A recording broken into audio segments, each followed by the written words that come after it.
Mwari ni mwari wakanaka panguva yemangwanani ano. Handisi mushumiri wenguva refu. Saka zvinogona zvatoita kuti ndatova pakati so. Saka pinda muchiundi. Haleluya. Ina handina kuparidza kuvanhu vakadzikama so. Zvinondikanganisira. Haleluya. Nekuti ini wacho vanondiziva handina kudzikama. Ende vandinofamba navo hazvitenderwe kudzikama. Vana vangu vatatu ava vari pagedhapo vanotoziva nadhedhe havadi munhu akapusa.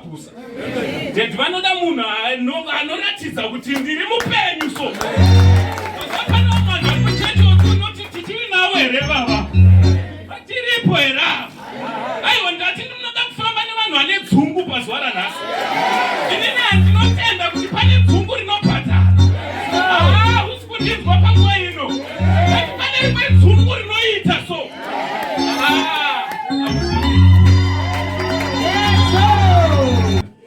Nekuti pane zvakutoitwa naMwari muupenyu hwedu. Ndati pane zviri kutoitwa naMwari. Ndati irove zvakanaka. Sikwendera kure nevanhu vanokuvhiringa handiti. Nekuti toda unazotambira Mwari. Rakutorohwa vhangeri so. Ndati takutofamba naro. Irove zvakanaka.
Tikurumidze kuitira yatafambira pano.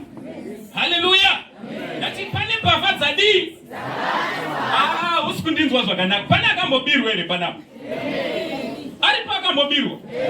Simuzai maoko kuti mbona vese vakambobirwa. Kusanganisira neni ndakambobirwa pei yese ndiri kuSouth Africa.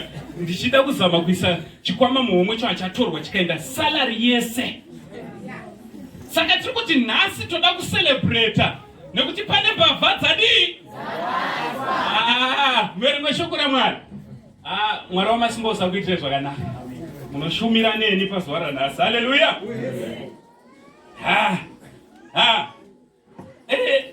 Muti vhurire pana Luka chapter number 10 kubva pavhesi ya number 25 kusvika pa37. Mobva maenda zvakare pana John number 10 verse number 10. Ndopatinoda kuti timbofamba napo pazuva ranhasi. Handiti? Shoko raMwari rabva rati umwe murume akanga achibva Jerusarema achiburukira Jeriko. Haleluya. Ipapo chete tinogona kushumira tikaenda kumba. Haleluya. Nekuti akanga achibva kuJerusarema achienda kuJeriko. Haleluya. Ukanazoita research yako zvakanaka uchaona kuti Jerusalemu yakanga iri panzvimbo yakakwirira so. Ndosaka kana Bhaibheri rinotonatsosteta kuti akanga achiburukira kurota akanga achienda pasi. Haleluya. Unaizwa here kuti muupenyu hwako inguva zhinji dzawakabva panzvimbo yakakwirira so uchienda panzvimbo dziri pasi. Haleluya. Muna undinzwa zvakanaka. Ndati inguva zhinji dzawakabva panzvimbo yepamusoro uchienda pasi panzvimbo dziri pasi. Iwe kangani pawakadhimotwa kubasa kwako iwewe? Kangani pawakanga uri shefu kubasa but wakapedzisira wakuita zvisiri zvako? Musi kundinzwa zvakanaka. Ndati pamanheru ano iwewe unotoiziva kuti umwe waigona kuchikoro stereki iwewe. Vaivashasha sevasikana vaitirova kuchikoro zvisingaite. Imi vasikana kana kuri kuprimary vanorova basa sebasa. But achikuenda kusekondari uku unoona magrades akutanga kudzikira. kubviswa panzvimbo yepamusoro uchiendeswa panzvimbo yepasi. Iwe basa rauri kuita izvezvi wakabva paJerusarema uchienda dzangova nhoroondo dzekuti taimbova mabhosida, hanzi taimbova mbinga isusu. Zvii zvakazoitika pakati apo? Hamusi kundinzwa zvakanaka chechi. Ndati iwe vamwe vanhu vanototaura vanotonongedzwa kunzi ava muchivaona makavatarisa kudai mota yavangofamba nayo so, asi dzangova nhoroondo dzekuti zvakanga zvakambomira mushe. Asi pazuva ranhasi pane vhangeri rako randauya naro. Ndati pane vhangeri rembavha dzakabatwa, idzodzo dzakakubira rako chako chaicho. Ivavo vakakubira ndo vhangeri randauya naro. Ndakatakura good news pazuva ranhasi. Haleluya. Usatitarisa unogona kundishoora zvako. Haleluya. Asi ndakafanana nedhongi. Haleluya. Dhongi riye rakatakura Jesu riye. Nhasi ndini ndakatomutakurawo Jesu. Anditi iwe dhongi haridyiwe nyama kadhongi. Kwedu hatidye nyama, kana richidyiwa kumwe kwedu hatidye. Asi musi iwo rakawaridzirwa mazambia so, asi hapana aida kana kuriona dhongi. Asi madzimai akati aiwa ngatisafamba pasi, ngati why? Because rakanga rakatakura Jesu. Ndiwa pazuva ranhasi tinoti aiwa imbongoro, asi zvaakatakura zvachona ndo zvandiri kuda pazuva ranhasi. Haleluya. Ngatifambe nayo. Tichibva ipapo Bhaibheri shoko raMwari riri kuti murume akanga achiburukira kuJeriko. Pakati apa Bhaibheri riri kuti akasangana nemakororo, rechirungu rinobva rati robbers. Imi munoziva kuti mbavha dzine maofisi akasiyana-siyana here? Apa pataurwa nyaya yemarobbers, ndoda kumbokutsanangurira mhando 3 dzembavha dzatinosangana nadzo semuHarare. muHarare hamuudzirwe chinonzi mbavha kaimini. Vamwe kumwe ndokunotonzi zvakatozotanga mai manje, but muHarare hamuudzirwe chinonzi mbavha. Haleluya. Kune mbavha iyo yataurwa inonzi ropa. Ndoda kutaura zvembavha inonzi thief. Ndobva ndataura nezvembavha inonzi conman. Haleluya. Ndoda kumbokutsanangurira mhando 3 idzodzo dzembavha. Uyo anonzi ropa, ndofunga example yacho matoinzwa neshoko raMwari. Paverenga muverengi mushoko raMwari ataura akati makororo akati asvika, kwanzi vakaitawo zvokura, vakamusiya oda kufa, vakamutorera zvake zvese vakainda. Fana ari kundinzwa zvakanaka here pamasi. Satani pane alright, ngatipasiye tichapabata pamberi. Ngati vakamusiya oda kufa. Dzimwe type dzembavha dzinonzi marobbers. Robber anofamba nepfuti, hama dzangu. Robber akasvika izvezvi pagedhi apa akati munhu wese foni pasi, haasi kuita zvekutamba, he mean business. Because anenge akabate pfuti kana kuti mabhemba. Mazuva ano vane mabhemba mashurungu. Haleluya. Vakasvika pano vakati right, iwe wekamera sunungura ndipe kuno. Funge kairi nekuti bhemba rine richirodzwa pasi, so tinazoona mufanapa this man is ready to attack. Haleluya. Hamusi kunazondinzwa zvakanaka. Iwe ropa aite zvekutamba, ndiye akaita munyama murume uyo akasangana naropa. Pana anonzi thifi, munhu waMwari. Vhangeri pana anonzi thifi, iye ndiye akaorora vazhinji vedu panapa. Vashoma vakasangana nemaropa panapa, but thifi ndiye akaorora vanhu vakawanda panapa. Thifi zvaanoita manje, thifi anomirira muri kuchechi saizvozvi so. Thifi anomirira uri kuchechi. Pamunoenda kumba mobva manoona rave ground makachena, ende zvisina kana trace yekuti zvatorwa nani. Thifi anomirira uri pakiu kuti yekombi kuti uende kubasa. Unongozonzwa foni muhomwe hamusisina. Imi ndakaenda pagaufu inini ndikanoona thifi achiita basa rake. Haleluya. Amen. Ndakaona mudzimai uyu aiva nehandbag rake ari busy kutsvaga bhutsu dzevana, kutsvaga chii. Thifi ari busy kukohwa nekurongedza muhandbag ravo. pavakazonoti pakuzonoti kuenda kunobhadhara wakutoita ungati iwewe ndwethifi.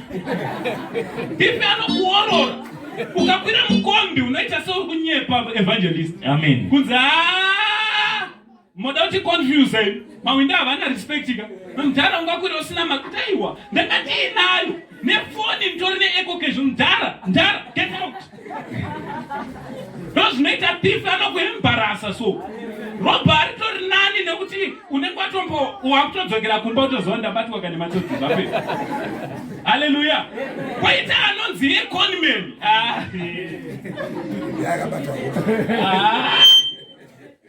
conman ndiye anokupedzera mahwani manje. Conman haana nidhi yepfuti, conman haana nidhi yekukunyangira. Amen. Anouya fair conman munomwari conman anonatsokuvinga fair ende sutu iyi yakanaka kudai munomukumurira mega. Amen. Conman kuipa kwake ndekwakuti nemari yawakatoviga kuti mbavha dzisakubire. Hamusi kudinga. Amen. Iwe ndati conman nemari yamakatoviga mupilo izvezvi munoenda mukanoibhundunyura mega. Conman nepin number dzenyu dzeecocash dzamunoziva imimi mega munomusendera mega marini. Amen. Amkoma. Hallelujah. Amen. Ndati conman azoenda manje namba dzake dzisisachapinde. Ndopa handizive changa chakandibata. Amen. Kuita semhepo yange yakandibata. Chupa.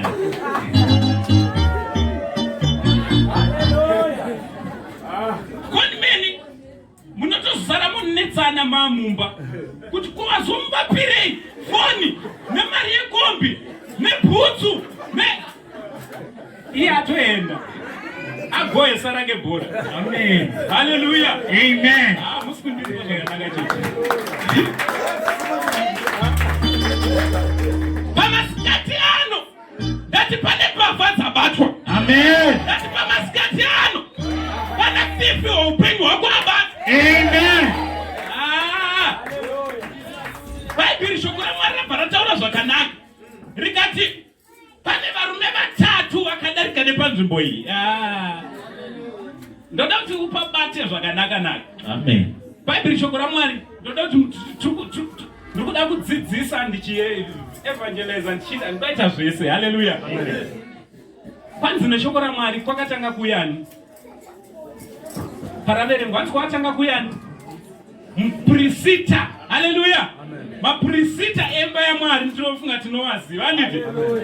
Anzi neshoko raMwari ipapo murume uyu paakanga akarara muprofita anobva asvika munhu waMwari. Achisvika neipapo hanzi neshoko raMwari hanzi akatomuona. Amen. Bhaibheri harisi kuti haana kumuona, tasi mufundisi handiti akatoona munhu akarohwa nemakororo. Amen. Musi kundinzwa zvakanaka. Mufundisi wako akatoona munhu akatopondwa anga oda kufa, asi shoko raMwari rinoti wakamuona akamunyenyeredza. Kunyenyeredza muzotikuita semunhu. Amen. Ndowanzofanira kushumira neevangelist. Evangelist kunyenyeredza handiti ndoda kuti munhu atomira apa toda kufarira demonstrate kunonzi kunyenyeredza. Kona ndiri kukuonai ka asi ndoita zvekudii kunyenyeredza ndopfuurira mberi maita basa. Amen. Haleluya. Amen. Maona zvandaita apa ndanga tisingavaonera apa. Bhaibheri shoko raMwari rinoti muprofita akadarika nepo akati ndakamirirwa kuchechi nhasi Easter ndoda kumhanya unoshumira. Haleluya. Amen. Ava vakondwa tozovaona tozovaona mumwe musi ava. Haleluya. Amen. Iwe do you know kuti pamwe pachonaka pane vanhu vatinotemba navo mulife mulife medu vanogona kuti rasisa so. Usikundinzwa zvakanaka. Pane vamwe vanhu vemuchechi munomu vakatokurasisa iwewe. Amen. Pavakanga uchitovada the most, ivo vakakudzimira mafoni. Amen. Pavakanga wakatotarisira kuti chema chichabva kuimba yaMwari, hatina kukupa chema. Amen. Musikundinzwa zvakanaka. Ngati pataimu yakanga wakatotarisira kuti imba yaMwari pane zvichaitwa, hazvina kuitika. Amen. Hallelujah. Amen. Ndosaka uchirwa Bhaibheri shoko raMwari richiti usavimbe nemunhu, vimba naJehovha Mwari wani. Hallelujah. Hallelujah. Amen. Unogona kutondiona nchiita kuti motikari ndiri kuiziva hawo takachishumira ndikakusimudzira mawindo. Nekuti ndiri munhu kutosimudza aiya ndofamba nayo inotori netinti ndikaita sensiri kukuona. Ndikadarika ndikainda. Amen. Hallelujah. Kuchitonaya. Nokuti ndiri munhu. Amen. Ndikungokuudza kuti zama kusavimba nemunhu, asi vimba nani? Jehovha. Ndovhangeri, arisi rovhangeri ramuri kuvadzidzisa here?